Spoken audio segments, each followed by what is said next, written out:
Hi అండి అందరికీ. ఇవాళ మన రెసిపీ ఓట్స్ దోశ. దీనికి కావాల్సిన ఓట్స్ ఇలా గ్రైండ్ చేసి పెట్టుకోవాలండి.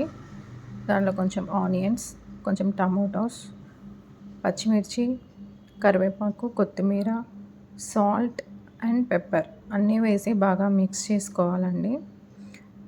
కొంచెం కొంచెంగా వాటర్ పోస్తూ దోశ పిండిలాగా కలుపుకోవాలి. తర్వాత కొంచెం పెరుగు వేసి కలిపి పక్కన పెట్టుకోవాలండి ఒక 2 మినిట్స్. తర్వాత దీనిలో 2 ఎగ్స్ వేసి, హై ప్రోటీన్ దోశ అండి ఇది.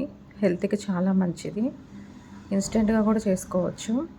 సో 2 ఎగ్స్ వేసి బాగా మిక్స్ చేయాలండి. బాగా మిక్స్ చేసిన తర్వాత కాసేపు పక్కన పెట్టుకోవాలి.